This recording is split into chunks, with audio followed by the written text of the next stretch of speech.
Who funds Antifa? Nobody, because to do the right thing, you don't need to turn to a disgusting little grifter like you. Let's drive home a few key principles. First, I really want to emphasize that I will be using the word anti-fascist instead of Antifa. Antifa is a shortened word that will confuse most listeners from what the movement is really all about. Secondly, in English, we learned that the double negatives cancel each other out, right? So, to be against anti-fascism is to be for fascism. Granted, you can have disagreements with anti-fascist optics. You can say, I disagree with how this anti-fascist handled themselves in this situation, therefore they could have taken a different approach, but if you are against the very nature of anti-fascism, you are therefore supporting fascism. Are we on the same page? Good. So, there's been a lot of discussion in the media and among many big-figured politicians as to whether or not anti-fascists are terrorists. Most of them are leaning on the side of, yes, they are terrorists. We should burn them to the ground.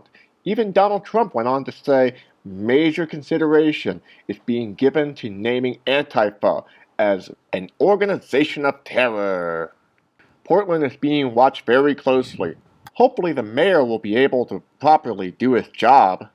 That's interesting. Portland is where my white supremacist father is from. But anyway, why is Portland being the center of attention? Well, the reason why Portland is the center of attention right now is because Portland has had numerous conflicts between anti-fascist and fascist groups of different kinds, ranging from Proud Boys, Patriots Prayers, and neo-Nazis. Remember, there wasn't just one instance of this happening. This has been happening at least since August of 2017. The one instance that the media picked up in particular was when journalist Andy No was attacked by anti-fascists with a milkshake that may or may not have had cement in it along with silly string. This resulted in a brain hemorrhage where he had to go to the hospital, then went on Fox News 24 hours later and gave an interview in order to raise money for his injuries. So one would think that this is bad optics for an anti-fascist to take, attacking a journalist who is simply trying to report an event that is taking place. However, this particular journalist has been known for doxing people he opposes, including other journalists. He has been known to be a source for fascist groups such as violent far-right group Atomwaffen, who has made a hit list for journalists to go after. In addition, Andy No has had a long history of lying about anti-fascist interactions with fascist rallies throughout the Trump administration, which would take an entire video to go over, so I left a couple sources in the description for you to check out if you are curious. However, this particular journalist has made a career of convincing the media that anti-fascists are terrorists, and it's done so by lying and feeding fascist group information. Okay, so then, how are the anti-fascists not terrorists? Okay, well, firstly, this character doesn't necessarily have to be an anti-fascist. This is someone dressed in black bloc. Anyone can dress in black bloc. An anarchist, a communist, a Nazi, an undercover cop, anyone. That means anyone who dresses like this can be someone coverting the movement if they're doing something suspicious. It's not uncommon for this to happen. I mean, this was happening even in the Occupy movement. Someone in black bloc wouldn't just go out and destroy something in broad daylight. That's just poor praxis. If someone in black bloc wanted to destroy something like a bank or even an animal slaughterhouse, like in the case of the Animal Liberation Front to free animals, they would organize and use better tactics. Always be wary of what the media is telling you, and if you're at a protest, be wary of who you associate with unless you know that person. So, who are the anti-fascists? Anti-fascists are regular people who gather together to resist any form of fascist organizing whenever they hear about it. Anti-fascists typically don't want to bother anyone unless there are fascist elements in society, which then they will address it. Anti-fascists come from all walks of life, all forms of races, all forms of backgrounds, all forms of life, lifestyles and interests, even different forms of political viewpoints. The essential core of anti-fascism is that they oppose fascism. The goal of anti-fascism is to create a society where there is no more homophobia, no more racial struggle, no more transphobia, no more sexism or misogyny, no more ableism, and generally no more oppression amongst each other. If this sounds too simple, that's because it is. Anti-fascists don't want to go out and confront these people. They would rather spend their time doing anything else but that. People who take part in anti-fascist activity just want to keep the community safe and inclusive for all walks of life. Some people have commented that anti-fascists are so politically correct that they go after regular people as a result of this. This is not true. If someone is propagating hate speech or xenophobic language, then in the perspective of anti-fascists, that person's beliefs are to be brought into question. If it makes the environment hostile for marginalized groups of people, then it ought to be deplatformed or stopped from propagating even further. Though, one would argue that this violates the First Amendment of the Constitution, which protects freedom of speech. After all, everyone is entitled to freedom of speech, even if it is hate speech, right? This is true. However, this does not protect you from the consequences of said speech. Again, if someone is advocating hate speech or harm against a group of people, even though they are protected by the state to use that freedom of speech, in the perspective of anti-fascists and everyday citizens, they ought to be stopped. Now, we must get into the controversial aspect of this video, the violence. How do we justify it?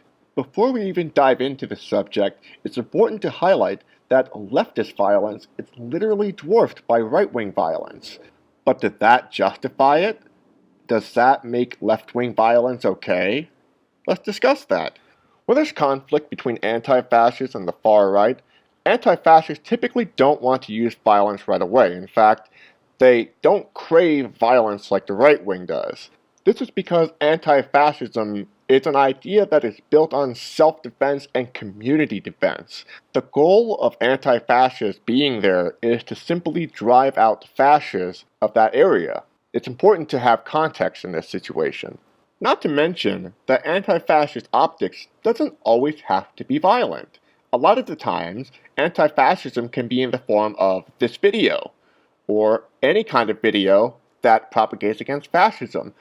In fact, anti-fascism can be in the form of doxing fascist leaders or writing to your senator not to pass a bill that will bring harm onto other people, or even voting can be a form of anti-fascism. Let's talk about law enforcement and their relationship with anti-fascists. When cops arrest anti-fascists but not the fascists, the police are, therefore, supporting fascism. When the police escort fascists out of an area which they are holding the rally, they are supporting fascism. Of course, there are cases where fascists have been arrested, but a majority of the time, the police are on the side of the fascists. This is because the fascists are the ones who are holding the rally, and the police are to protect their right to assemble. However, the police do not have any obligation to protect the people counter-protesting the fascists who are assembling. Let's take the example of the Charlottesville riot, for example. Even though the night before there was an assembly of white supremacists with torches chanting, "Jews will not replace us," and "blood and soil," but the police still barricaded the two sides and escorted the right-wing bloggers from the event. Typically speaking, this is why anti-fascists do not trust law enforcement to make the right decision when it comes to conflict between fascism and anti-fascism. Lastly, let's talk about the idea that fascists and anti-fascists are the same evil. I definitely disagree with this, and I've even made a video discussing this topic called "Horseshoe Theory is Horseshit." But, for a quick summary, fascists are advocating violence against a marginalized group of people, while anti-fascists are responding to that violence to defend those marginalized groups of people, and most of the time, they are those marginalized groups of people. Ultimately, are anti-fascists a terrorist organization? Well, they're not even an organization. They comprise of regular people, like you and me, who oppose the harm against the oppressed. From what I understand, terrorism is instilling fear onto other people through political means, and I think that's what the president is trying to do. The The president is trying to paint this picture that anti-fascist is this boogeyman that will come to get you and take all of your property, when really they just want to stop all of the mass shootings and racist violence caused by the far right. It's obvious that Donald Trump sides with the far right on this issue because they are his supporters. But to anyone who is watching this video who is probably in the center or hasn't really taken the time to think about this conflict, really consider what is going on here. I'm not saying every anti-fascist is a good person. I've even met some anarchists like myself who I morally disagree with. Just understand that anti-fascists are fighting an upward battle against all odds. Right now, white supremacy is becoming a normalized concept in this world, and that's what they have to compete against. They're questioning the status quo in every twist and turn. And now, it's your turn to question the status quo too. Hey everyone, thank you for watching this video today. Here's a list of my Patreons. You're all super sexy. I have some more time to make more videos for a little while now, so I'll be making more videos at this point in time. Stay tuned for that. In the meantime, check out my Patreon because every penny helps support me, and I could really use that in the long run. Take care, folks, and remember to question fascism.